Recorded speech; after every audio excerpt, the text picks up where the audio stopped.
오늘은 말씀드린 것처럼 세계 성찬 주일이어서 아마 많은 교회들이 오늘은 성찬식을 거행하지 않았을까 그런 생각을 합니다.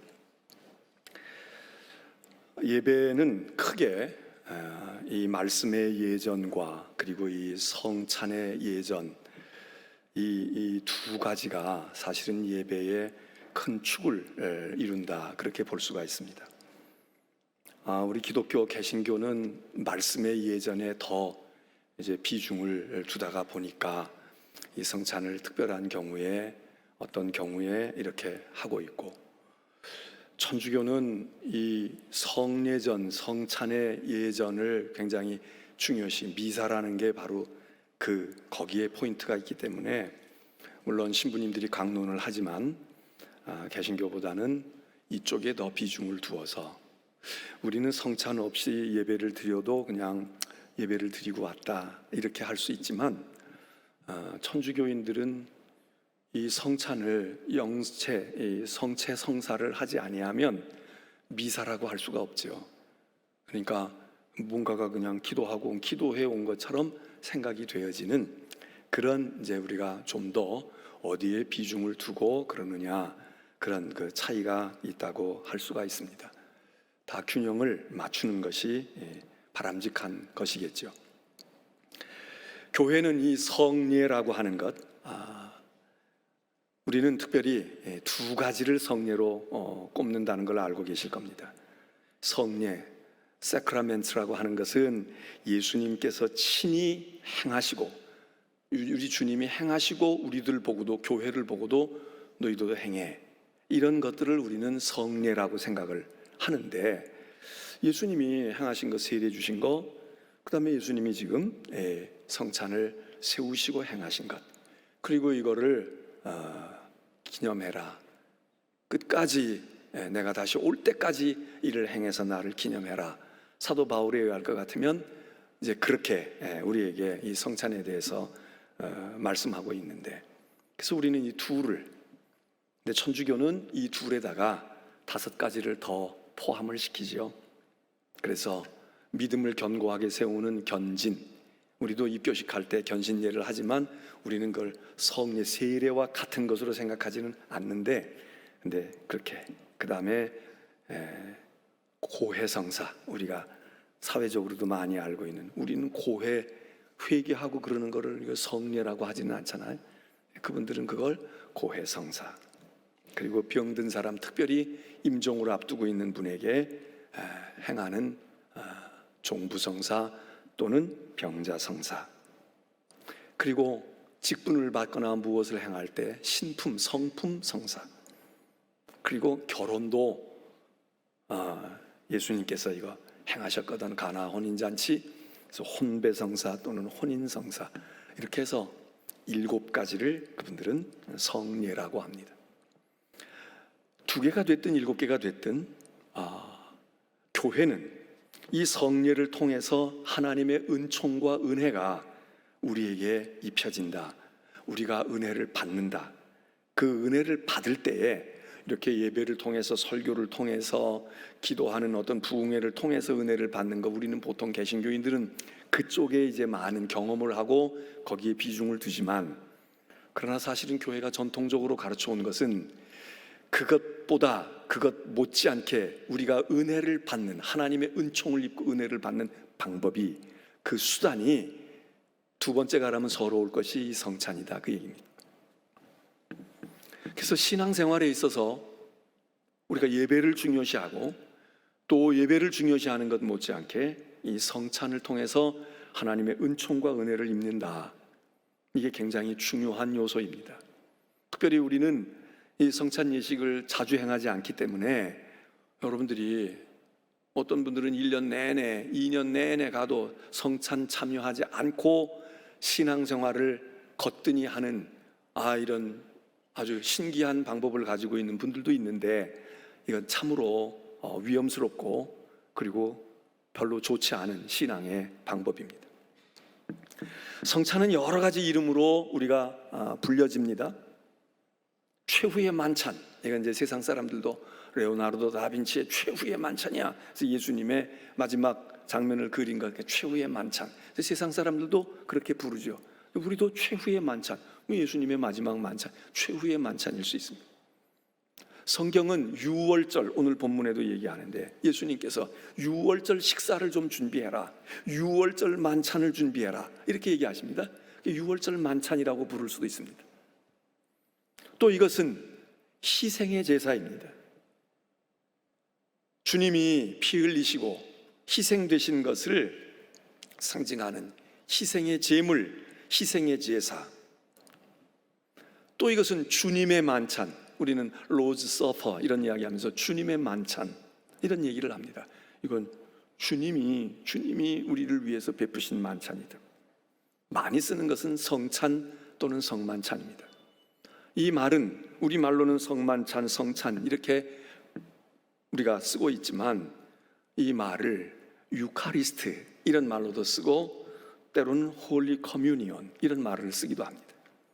유카리스트라고 하는 말은 똑같이 성만찬을 이야기하지만 하나님의 은혜에 대한 감사, 이 감사라는 것을 강조할 때 유카리스트라고 하는 말을 씁니다.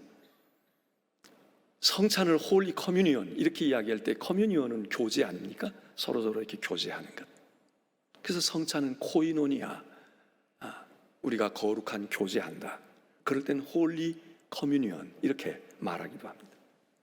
여러 가지 용어들이 있는데 어쨌든 이 성만찬, 성찬은 본래 예수 그리스도께서 십자가에 달리시기 바로 전날 목요일 밤 제자들의 발을 씻겨주시고 그리고 거기서 유월절 만찬을 준비하라고 하셔가지고 그 준비된 만찬을 나누신 것을 우리는 성찬의 아주 직접적인 유래라고 생각을 합니다. 거기서부터 비롯되었지. 주님이 이것을 행하라고 말씀하셨다니까 여기서부터 오늘 우리들이 하는 거야. 직접적인 유래입니다. 그러나 더 뿌리를 캐고 올라가면 주님이 처음 발병하셔가지고 내가 안 하던 건데 이거 해야 되겠어 이렇게 하셨을까? 그렇지 않았다는 겁니다. 주님은 물론 십자가에 죽으실 것을 앞두고 그 의미를 여기다가 담으신 그건 분명히 주님화되어 있는 것이 있지만 그러나 이것은 그 당시 유월절을 앞두고 있는 이스라엘 사람들이 유월절 만찬을 다 준비하고 있었다 그 얘기입니다.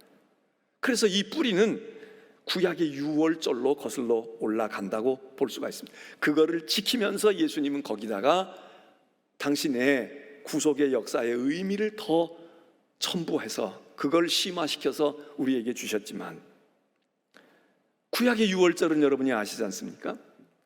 출애굽 때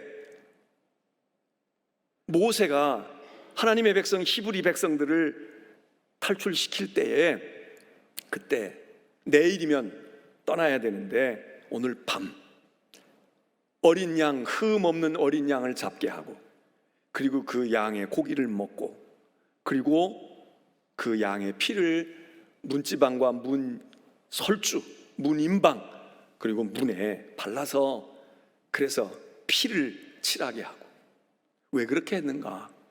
그것은 바로 하나님께서 이스라엘 백성은 구원하시지만 해방을 시키시지만 이들을 압박하고 이들을 괴롭게 한 애굽 사람들을 하나님이 심판하시는데 그 심판이 10가지 재앙 가운데 마지막 하나님께서 행하신 일이 바로의 맏아들로부터 저 조ong의 맏아들까지 그리고 심지어는 가축의 짐승의 맏새끼까지 다 죽음에 이르게 하는 죽음의 사자를 보내셨다는 거 아닙니까?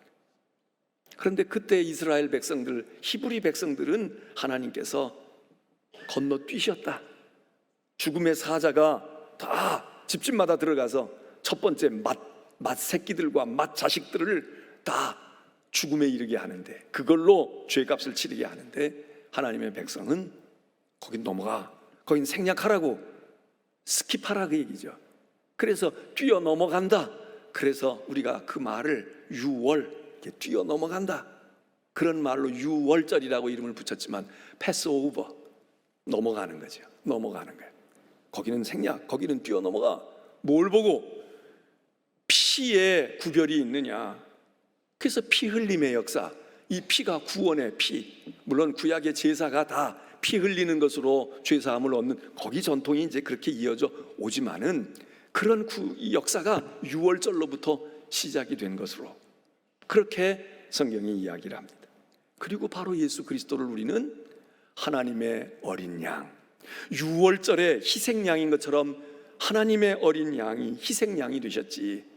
그래서 우리를 위해서 죄의 값을 대신 우리가 죽어야 할 건데 우리를 뛰어넘어가게 하기 위해서 우리의 영혼과 우리의 심령에 그리스도의 보혈의 피로 우리를 죄를 씻으시고 우리를 표식을 주시고 그래서 뛰어넘어감으로 우리가 하나님의 심판을 면하고 그리고 하나님의 은총과 구원에 이르게 됐지. 이게 다 그런 의미가 이렇게 전승 연결되어 온 거 아니겠습니까? 그리고 예수님은 바로 내일 이제 십자가에서 유월절의 어린 양으로 화목제물로 희생의 제물로 번제물로 그렇게 몸을 찢기우시고 피를 흘리셔서 구원의 역사를 이루시는 일을 내일 감행하시는데 그 전날 제자들에게 미리 예표해서 보여주셨다는 거 아니에요. 그게 바로 성찬식이다. 제자들은 그때까지도 그게 뭔지 잘 몰랐죠. 그러므로 성찬은 우리 그리스도인들에게 있어서 하나님의 은혜를 받고 은총을 입는 가장 확실하고 가장 대표적이고 가장 중요한 수단이고 방법이고 하나님이 주신 복입니다. 우리는 설교를 통해서 은혜를 받았다고 이야기를 많이 한 거기에는 우리가 조금 훈련이 되어 있어요. 그런데 우리는 이 성찬의 은혜를 잘 모릅니다. 이게 얼마나 대단한 것인지. 오늘 사실 제가 설교가 형편없어도 여러분은 이미 충분한 은혜를 2000년 동안 모든 성도들과 모든 교회가 은혜를 받았던 그 은혜를 우리가 경험했기 때문에 사실 오늘 여러분들은 이미 은혜를 받으신 겁니다. 그러면 성찬의 의미가 성찬에 담겨 있는 뜻이 무엇인가? 제가 오늘 이 이야기 드리는 말씀은 요약해서 드리는 거기 때문에 이거 하나하나 풀어서 설교하면 시리즈로 할 수도 있지만 오늘 다 요약을 합니다. 잘 들으시고 그동안 다 했던 이야기들이기도 하지만 다시 한번 요약을 해서 알려드리니까 앞으로 여러분들이 성찬을 받으실 때 이런 의미고 이런 뜻이 있구나, 이런 중요성이 있는 거로구나, 이렇게 받아야 되겠구나, 그걸 여러분들이 잘 기억하시길 바랍니다. 성찬의 첫 번째 의미는 하나님의 사랑을 우리들에게 나타내 보여주시는 것인데, 우리가 하나님의 사랑을 말씀을 읽어도 알고 많이 알잖아요. 근데 이것은 그 하나님의 사랑을 실체로, 그냥 말로, 개념으로, 이념으로가 아니라 무언가 실증하는 것으로 우리에게 보여주신다 이거예요. 예를 들어서 엄마가 내가 너 사랑하는 거 알지? 내가 너를 얼마나 좋아하는지 알지? 너를 얼마나 자랑스러워하는지 알지? 이럴 수 있잖아요. 알죠 엄마, 알아요, 알지. 근데 엄마가 부시럭부시럭 하는 거예요. 내일은 내가 시집가는 날이구나. 이젠 다 컸네 우리 딸이. 내 말이 이거 엄마가 고이고이 간직하고 있었던 거다. 별거는 아니지만 엄마에겐 소중한 거야. 그리고 만일에 엄마가 끼고 있었던 가락지를 뽑아서 주면서 이제는 내 거야, 그러면 엄마가 말로 사랑했던 사랑을 이 가락지를 통해서 실제를 보잖아요. 실체를 보잖아. 네? 성찬이 그런 거다. 눈으로 보고 먹고 마시고 하나님의 은혜를 이렇게 마음으로 감동해서 느낄 수도 있지만 이게 실체다 이거예요. 천주교인들은 이 실체라고 하는 것을 더 중요하게 여겨서 정말 예수님의 살과 피로 변했다는 거 아니에요. 화채설, 예수님의 몸으로 예수님의 피로 신부님이 성별의 기도를 하고 하나님께 기도했을 때 이것 나눠줘야 되는데 이게 예수님의 피입니다, 예수님의 몸입니다. 그리고 기도하는 순간 이게 변한다는 거예요. 그걸 믿는 겁니다. 실제를 믿는 거예요. 실체, 물질이 그렇게 변한다고 믿어. 그게 천주교의 신앙이고 우리는 그렇게 믿지는 않아. 그 속에 예수님의 DNA가, 예수님의 피의 DNA가 예수님의 O형일까 B형일까 C형일까, 예수님은 피가 그런 걸로 구분하지 않고 그걸 다 포함해서, 여러분은 어떻게 생각하세요? 그렇게 입증할 수는 없지만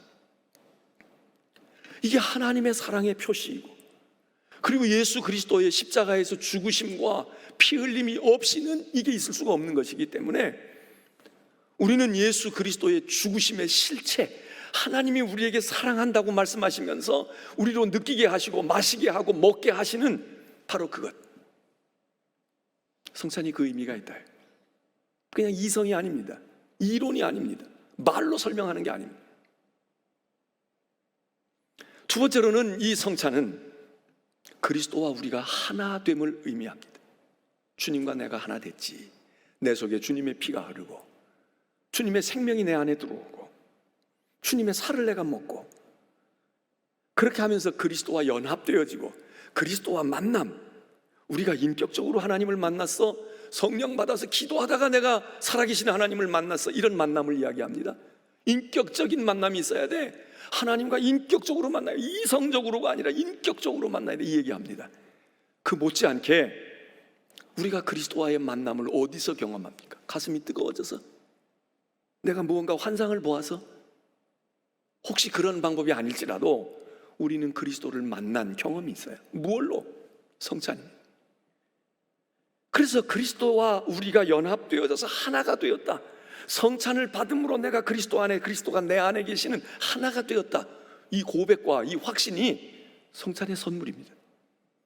세 번째로는 또 하나의 하나됨이 있는데 그것은 무엇인가? 그리스도와 우리와의 하나 되어지는 수직적인 하나됨, 하나님과 우리가 하나 되어, 내가 하나님의 자녀이고 내가 하나님의 백성이야, 하나님이 나의 하나님이셔, 이것도 있지만 그것 때문에 생겨지는 또 하나의 하나됨이 있는데 그건 바로 우리끼리 하나가 되는 것입니다. 우리가 전에는 아무 관계, 성도 다르고 인종도 다르고 아무 피 한 방울 섞이지가 않았어요. 완전히 달라.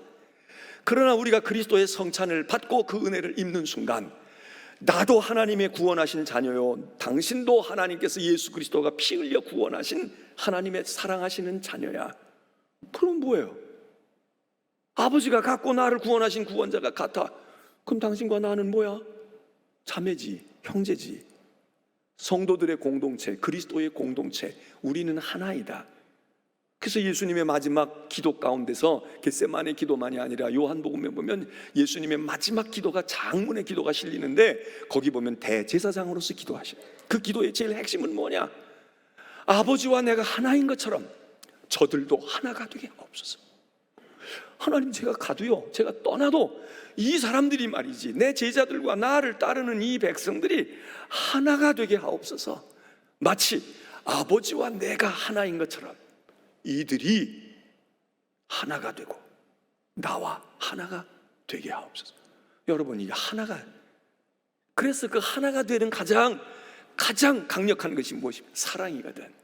사랑해. 서로 사랑하라고. 사랑해. 이겁니다. 그래서 성찬은 여러분과 제가, 옆에 있는 여러분이, 그래서 우리가 성찬식을 거행할 때 서로 평화의 인사를 하십시오. 우리가 평소에도 하지만, 잘 지내셨어요? 오셔서 반갑습니다. 은혜 받고 가세요. 이런 거 하지만 성찬에 나누는 평화의 인사는 당신이 내 형제입니다. 내가 당신의 자매입니다. 당신과 나는 그리스도 때문에 하나가 됐습니다. 이 고백이고 이 천명입니다. 그래서 성찬을 통해서 그리스도의 공동체가 하나가 되어진다. 우리는 하나야. 우리는 한 피바다 한 몸 이룬 형제들이야. 찬송에도 있잖아요. 한 피바다 한 몸 이룬 형제들이여. 사랑하는 주님 앞에 우리 그 찬송이 바로 그것을 의미합니다. 네 번째로는 이 성찬은 신비성이 있습니다. 미스테리한 것입니다. 그래서 우리가 아까 여기 성찬 예문을 우리가 서로 할 때에도 그런 구절들을 두세 번 이야기합니다. 이 신앙의 신비를 소리 높여 찬양하나이다. 이게 신비한 것이거든요. 이게 무슨 물질이 변해서 예수님의 살과 피로 변하는 신비까지는 우리가 아니지만, 우리는 이 음료를 먹고 이 예수님의 피를 의미하는 이것을 먹고 마심으로 우리의 죄가 씻어짐을 믿고, 우리가 영원한 생명이 얻어짐을 믿고, 우리가 하나님의 자녀로서 하늘의 양식을, 하늘의 떡을 우리가 먹습니다. 이 양식이 우리를 영생하게 하는 양식입니다. 이걸 어떻게 고백하냐? 이건 신비한 것입니다. 그렇기 때문에 이것은 믿음의 차원이지 이성과 경험의 차원이 아닙니다. 그래서 이 성찬은 신비한, 여기 하나님의 귀한 역사가 있고 하나님의 아들이 몸을 입고 육신의 몸을 입고 오신 그분이 성육신 아닙니까? 인카네이션의 성육신 되어 오신, 말씀이 육신이 되어 오신 그분이 그 육신을 우리들에게 나누어 주시고 그 피를 우리에게 주신 이 신비한 사건, 이 놀라운 일, 성찬에 가지고 있는 의미입니다. 그리고 우리는 이 성찬을, 이런 성찬을 받으면서 이 신비성은 어떻게 연결이 되는가? 이 성찬을 예수님께서 나를 기념해라 이렇게 말씀을 하십니다. 이 기념해라, 메모리얼, 기념하는 것입니다. 그런데 이 기념은 그냥 추억하거나 행사로 1회, 2회, 3회 이런 행사로서의 기억이 아니라 이것은 우리를 회상하게 하는, 이거를 우리를, 오늘 성찬을 우리가 여기서 받지만 우리는 둘 중에 하나여야 하는데, 이 성찬을 그냥 옛날에 이렇게 해서 포맷이 이랬다고, 순서가 이랬고 이런 거 순서 있으니까 그걸 우리가 하는 거야, 이런 기념식을 하는 게 아니라, 첫 번째 방법, 회상으로서의 성찬은 우리가 지금 여기서 2022년 10월 2일 주일날 성찬 예배를 드리고 있지만 우리는 여기 있는 것이 아니라 실제로 예수님께서 죽으셨던 십자가의 자리, 또는 제자들과 나누었던 그 자리로, 그 공간으로, 그 때로, 그 영적인 분위기로 우리가 가야 합니다. 목사가 하지만 목사가 하는 게 아니고. 두 번째 방법은, 그렇지 않다면 2000년 전에 골고다에서 예수께서 흘리셨던 그 보혈의 자리, 그 십자가 사건을 오늘 이 자리로 우리가 가져오는 것입니다. 내 마음속에. 이거는 그냥 구경꾼이 아닌 거예요. 내 사건이에요. 예수님이 죽으셨대, 예수님이 그때 그러셨대, 그게 아니라 그때는 거기서 그러셨지만 그분은 지금도 살아서 역사하시고 그 의미는 오늘도 내게 살아있어서, 그래서 오늘 나는 2000년 전에 그걸 경험한 사람이 아니에요. 나는 팔레스틴 땅에서 경험한 사람이 아니야. 그러나 오늘 그분이 오늘 여기서 베풀어진, 인천중앙교회에서 베풀어진 이 성찬이 오늘 우리를 구원하시는, 다시 이 자리에 오시고 다시 여기서 우리를 위해 피 흘리시는 예수 그리스도의 보혈, 그의 말씀, 우리를 향한 사랑, 이걸 오늘 우리가 여기서 경험하는 것입니다. 이게 회상입니다.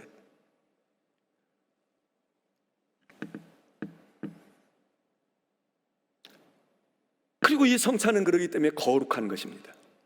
구원의 능력과 구원의 역사가 있고 거룩함이 있고, 그래서 죄 씻음에 놀라운 하나님의 능력이 나타나고 하나님의 은혜를 입고 하나님의 백성됨과 하나님의 구원하신 사람으로서 우리들이 담대함을 얻는 것,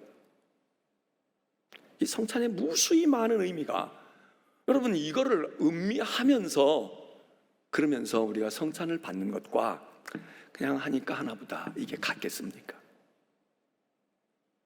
음식상이 나와 있어요. 똑같은 음식을 여러 명이 앉아서 먹고 있어. 근데 거기 있는 사람들이 맛있다, 뭐가 어쨌다 그럴 수는 있어요. 그런데 그 음식을 차려낸 엄마의 딸이 거기 있어. 그 엄마의 딸인 그 딸은 엄마의 인생을 알아. 그리고 오늘 왜 엄마가 이 상을 차렸는지를 알아. 이 상의 의미가 무엇인지, 아버지 제삿날인지, 아니면 엄마가 오늘 이걸 해주고 내가 이제 더 이상 건강이 허락지 않아서 이제는 못 해주겠다, 내가 이게 마지막이야, 이런 것이 있다면, 그런 우여곡절과 그 내용과 그 의미를 알고 이 밥상에 앉아서 밥을 먹고 있는 이 딸과 그냥 지나가다가 들러서 배고파서 먹든지 친구 따라서 왔다가 밥을 먹는 사람과 똑같습니까? 똑같을 수가 없어요. 엄마가 이게 이 밥상의 의미가 무엇인지, 이게 왜 필요한 것인지 이걸 알고, 그럼 한 술도 먹지 못해. 근데 배가 부를 수도 있고, 일생 자기가 받은 상 가운데 그게 남아 계속해서 역사할 수도 있어. 또 그래서 감격해서 먹을 수도 있어. 근데 그걸 몰라. 그냥 상은 상에 불과한 거야. 아침이든 점심이든 생일상이든 생일이래. 오늘 어머니 생일이래. 오늘 딸의 생일이래. 그 이상도 그 이하도 아니에요. 그것과 그렇지 않단 말이지. 그러므로 우리는 이 성찬을 받을 때 성찬에 임하는 자세는 감사입니다. 감사함으로 받으라. 주님이 떡을 들고 잔을 들고, 그리고 성경의 복음서에는 감사 기도를 드리셨다 이렇게 말하기도 하고, 축사하셨다 그래요. 축사하셨다니까 우리가 뭐 축복하고 이렇게 했다. 축사라는 그 사자가 감사거든. 하나님께, 그러니까 성찬은 감사입니다. 주님이 감사를 드리셨어. 하나님, 제가 이 백성들과 이 제자들과 이 사람들을 위해서 제가 하늘의 떡이 되고 생명의 양식이 되고 제 몸과 피를, 그 주님이 우리가 감사해야 될 건데 주님이 감사하시는 거야. 그래서 감사의 기도를 드리고 나누어 주십니다. 받는 우리가 어떻게 해야 되겠어요? 감사함으로 받아야지. 그래서 성찬식에는 꼭 헌금이 따라 붙습니다. 주일날이 아니더라도 헌금을 해요. 하나님께 감사, 그거 하나의 상징의 표현이니까 감사로 받아야 됩니다. 또 하나는 믿음으로 받아야 합니다. 이 모든 신비와 이 거룩함과 이 역사가 믿음의 차원이지, 이게 이성의 차원이 아니고 과학의 차원이 아니고 이게 경험의 차원이 아닙니다. 이건 그야말로 듣도 보도 못한 일이야. 그러므로 믿음으로, 오늘 오후에 말씀을 드리겠지만 사도 바울은 이 부분을 굉장히 중요시 생각했어요. 그래서 합당한 믿음으로 먹으라는 거예요. 합당한 믿음으로 받아라. 그리고 이 성찬이 우리의 죄를 씻는 것이지만 회개함으로 받고, 그리고 이 성찬을 받으면서 우리는 성찬이 하나님으로부터 오는 은혜 아닙니까? 하나님이 우리에게 주신 은혜예요. 이 은혜를 우리는 잘 받아야 될 뿐만 아니라 은혜를 받고자 하는 은혜를 받은 우리는 하나님께 레스판스가 있어야 돼. 응답해야 한다고. 하나님께 우리가 반응하는 것입니다. 그 반응이 뭐겠어요? 감사도 반응이고 찬양도 반응입니다. 그러면서 우리가 하나님께 결심하고 다짐하고 그리고 헌신을, 충성을 약속하는 것입니다. 은혜를 입은 자로서 그리 살겠습니다. 생명을 주셨으니 생명 주신 주님을 위해서 제가 이렇게 주님을 위하여 살겠습니다. 오늘 예수님이 성찬을 주시면서 이는 너희를 위하여, 이는 많은 사람을 위하여 내가 주는 거다. 피다, 살이다. 내가 너희를 위하여 주는 거다. 우리가 받아요. 믿음으로 받아. 부끄럽지만 받아. 우리는 그걸 받고, 제가 받았으니 주께로, 주님처럼은 아니지만 주님께, 주님을 위해서 살겠습니다. 충성하겠습니다. 또 아까도 이야기했지만 성찬의 의미에 sacrifice라고 하는 희생이 있다고 했잖아요. 희생의 제물로 주님이 돌아가셨는데, 주님, 저도 주님을 위해서 조그마한 희생이라도 해보렵니다.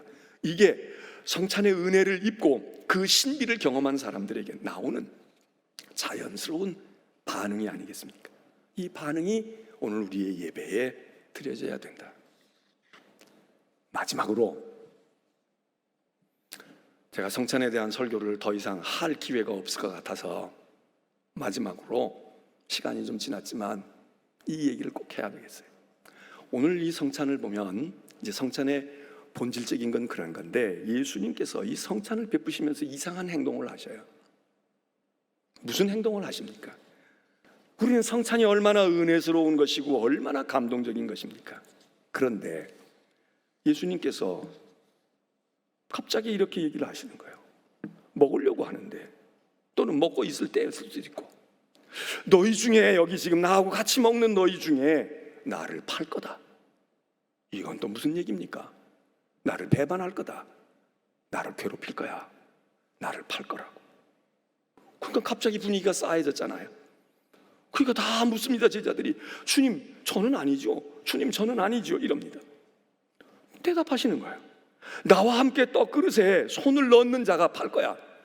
누가 넣는지 몰라요. 넣으려고 하다가 손을 뺐는지도 몰라. 근데 주님이 그렇게 떡그릇에, 그러니까 뭐 그 동시에 이렇게 손을 집은 사람일 수도 있고, 아니면 우리는 지금 성찬을 이렇게 그냥 한 번 이렇게 나누고 말지만, 이건 자꾸 마시고 떼어서 먹고 이러는 거니까 그거 안 갈 수 없잖아요. 밥을 먹는 건데, 반찬을 하는 건데 어떻게 한 번 먹고 여기서 스톱을 해. 그러니까 주님이 떡그릇에, 오늘 이 자리에 나하고 숟가락질 같이 하고 말이야, 젓가락질 같이 하고 밥 같이 먹는 사람 중에 있을 거야, 이 얘기 아닙니까?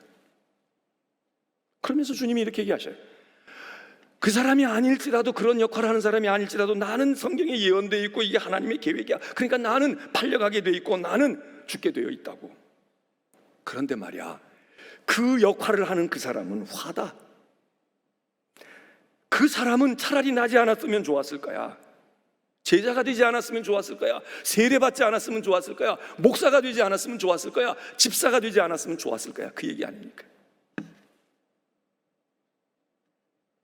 그러니까 오늘 25절에 보면요, 그러면서 차라리 태어나지 않아야 좋았을 건데, 25절에 유다가 이렇게 물었다는 거예요. 라비여, 난 아니지요. 도둑이 재발이 지리다고. 라비여, 난 아니지요. 그럼 우리는 이게 분명히 지금 자백한 거 아니에요? 찔린 거 아니야? 그런데 그 상황에서는 이게 뭐 이 유다만 그러지도 않았고 다른 사람들도 그랬으니까 뭐 다들 찔렸나 봐, 다들 좀 그런가 보다, 뭐 이런 정도로 넘어갔는지. 그러니까 예수님께서 그러는 거예요. 내가 말하였도다. 그럼 우리도 이거 어떻게 들어요? 너 똑바로 얘기했네, 너 자백했네, 자수해서 광명 찾았네, 이렇게 우리가 들리는데 그 분위기 속에서는 이게 그렇게 말한 사람도 그렇게 말한 걸로 아닌 걸로 보이고 예수님도 그걸 그렇게 내가 말했구나, 이거를 그냥 말하자면 너 지금 뭐라고 얘기했어? 뭐라고 무슨 말한 거야? 뭐 이런 정도로 그냥 지나치고 만일 안 그랬으면 거기 있는 나머지 제자들이 이런 나쁜 놈이 있어 그러고 그 못 나가게 했어야 될 거 아니에요. 근데 그냥 상황이 그러고 말았어요.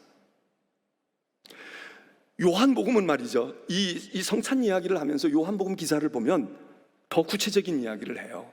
뭐라고 말하냐? 예수님께서 떡을 떼어서 한 조각을 주었다는 거야. 유다에게 주었다는 거야. 예? 떡을 떼어서 주었다. 그런데 요한복음에 이렇게 씁니다. 유다가 그 떡 조각을 받아 먹을 때 그에게 사탄이 들어갔다. 아주 구체적으로 이야기합니다. 성찬식 하는 어느 동안에 들어간 것, 그것만이 아니라 딴 사람도 아니고 베드로가 준 것도 아니야. 예수님이. 그거 얼마나 거룩한 거예요. 이건 사탄이 있다가도 쫓겨가야 되고 거꾸러져야 되고 회개해야 되잖아.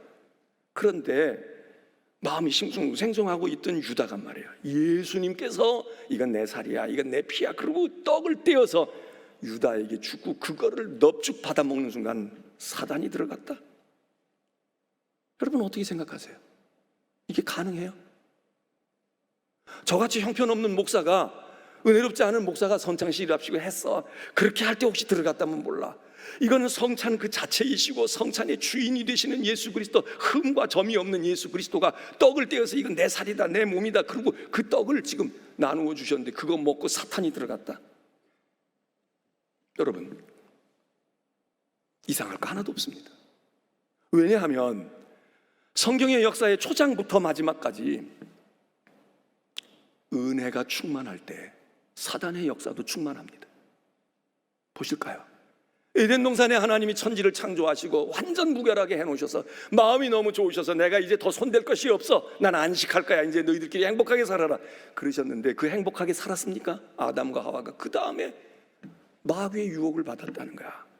이걸 이성적으로 생각해서 그 마귀는 어디서 온 거야, 누가 만든 거야, 하나님이 만드셨잖아, 뭐 이러고 따지고 그 논쟁을 할 분들은 저한테 나중에 오시고, 지금 그 얘기 할 시간 없고, 어쨌든 죄가 현실화 있다는 거야. 실제하고 있다는 거예요. 네? 그래서 하나님이 지어놓으시고 하나님의 순종 부품 아니야. 아담과 하와가 자식을 낳아서 있었다면 그건 또 몰라. 이건 하나님이 직접 하나님이 만드신 아내와 남편인데 이 사람들이 어떻게 그 완벽한 동산에서 죄를 범해요. 거기 마귀가 설쳐요. 거기 거꾸로 트림을 당해, 미혹을 당해. 인간이 수없이 많은 죄를 짓지만 살인의 죄는 여전히 제일로 나쁜 죄 아니에요. 근데 살인의 최초의 기록은 성경상으로 보면 어디서 있습니까? 전쟁하다 나옵니까? 폭력배에게서 나옵니까? 정신 이상자에게서 나옵니까? 아닙니다. 원수지간에 일어납니까? 아닙니다.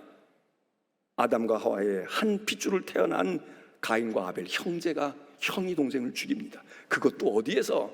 장사하다가 유산 나누다가. 그러면 또 이해가 돼. 그게 아니에요. 예배 드리고 하나님 앞에 예배 드리고 거기 그게 까탄이 돼서 그것 때문에 형이 죽입니다. 은혜의 자리에, 은혜의 공동체에서 살인의 죄들 범해. 뿐만 아니에요. 이스라엘이 유다에서, 애굽에서 탈출해서 나와 광야에 고생하고 은혜를 많이 입지만, 기적을 보았지만, 그 중에 제일 큰 은혜가 뭡니까? 시내산에 이르렀을 때 하나님이 모세를 불러올려, 야 이제 계약하자. 이렇게 그냥 가계약하고 돌아다니지 말고 나하고 계약해서, 그 계약이 뭐예요? 나는 너희의 하나님이 되고 너희는 내 백성이 될래? 너희 딴 신 섬기지 아니하고 내 백성이 될래? 그리고 율법을, 십계명을 비롯한 율법을 모세를 통해 주시면서 여기 사인해. 그거 아닙니까? 그거 지금 은혜로운 언약의 관계를 맺으러 올라간 사이에 산기슭에서 이 백성들은 무엇을 했습니까? 하나님이 제일로 싫어하시는 우상 숭배, 나 외에 다른 신을 위하지 말라는 걸 버젓이 거기서 금송아지 만들어 가지고 하잖아요. 지금 저 산에서는 모세와 하나님과 깊은 이런 은혜가 없어. 지금 이런 은혜가 있는데 이렇게 돼 있잖아요. 산 밑에서는 세상에 이게 있을 수가 있느냐? 구약만 그렇습니까? 신약에 가서도 보면 예수님이 공생에 들어가기 전에 40일 금식기도 하시잖아. 성령이 충만해. 성령에 이끌려서 막 천사가 돕고 이러면서, 그래서 예수님이 가뜩이나 능력과 성령이 충만한데 40일 금식해서 충만한 때인데, 그때 누가 옵니까? 마귀가 다가왔다는 거예요. 그래서 마귀가 예수님을 시험합니다. 하나님의 아들이고 성령이 충만하고 이제는 나가서 공생애를 시작하려고 하는 그때 초 치는데 마귀가 초를 치는 거예요. 그것도 3번씩이나. 그것도 하나님의 말씀을 가지고. 그리고 지금 그 사단이 지금 여기 와 있어. 예수님의 생애가 지금 끝나가는 마지막 심혈을 기울여서 지금 모든 걸 다 던지시는 이 순간에 그 마귀가 역사에서 누구에게 들어갑니까? 예수의 제자에게 들어가는 거예요. 유다에게 들어갔다는 거예요. 그쯤 하면 될 것 같은데 집요합니다.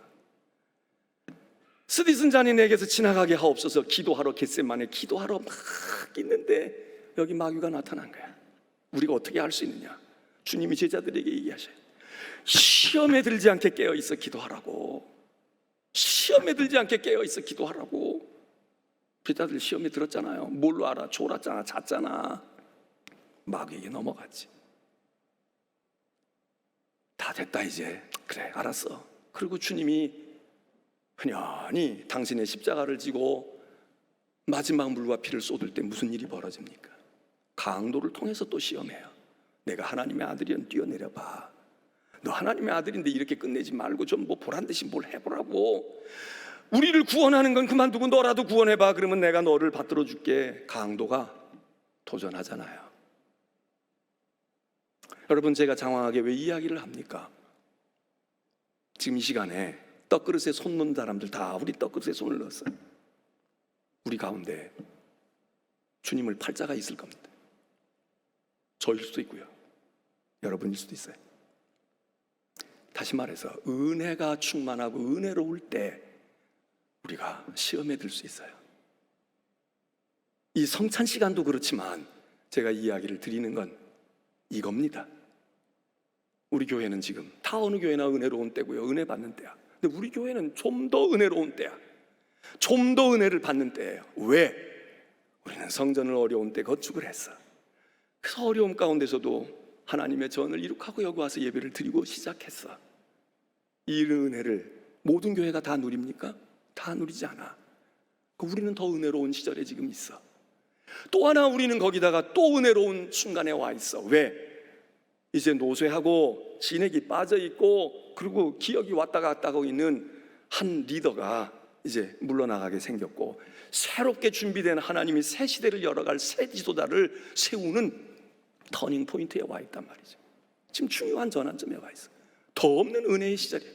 더 없는 은혜의 때예요. 알아들으셨어요, 여러분들? 그러면 우리 교회는 사단의 역사도 강할 거라고 하는 것을 아셔야 한다고요. 떡그릇에 넣는 자가 있다 이거예요. 그리고 그 중에 하나는 여러분들이 각자 시험에 들지 않아야 되고요, 그 중에 하나 다음 주일날도 말씀드리겠습니다만 이단입니다. 이단이에요. 제가 왜 주보에다가 냈겠어요? 왜 이 얘기를 했겠어?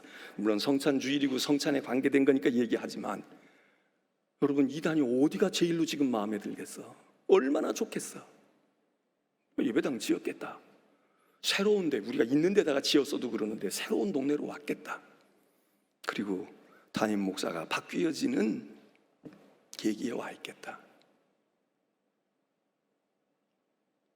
예수님께서 은혜를 베푸실 때에 나와 떡그릇에 손 넣는 자가 나를 팔 거야. 옛날 얘기가 아닙니다. 제가 왜 그러겠어요? 감지가 돼요. 지금 감지가 되고 있다고. 예? 제가 어떤 특정인이라고 말하지는 않겠고, 또 우리 기존의 교인이자 아니다 이런 얘기를 하는 게 아니라 지금 우리에게 깨어 있어야 돼. 그렇다고 뭐 다 옆에 간첩인가 이렇게 보자는 얘기는 아니야. 근데 있다니까. 와 있다니까. 오늘 이 자리에 오신 분 가운데도 혹시라도 그런 분이 계시면 이 말씀을 잘 들으시길 바랍니다.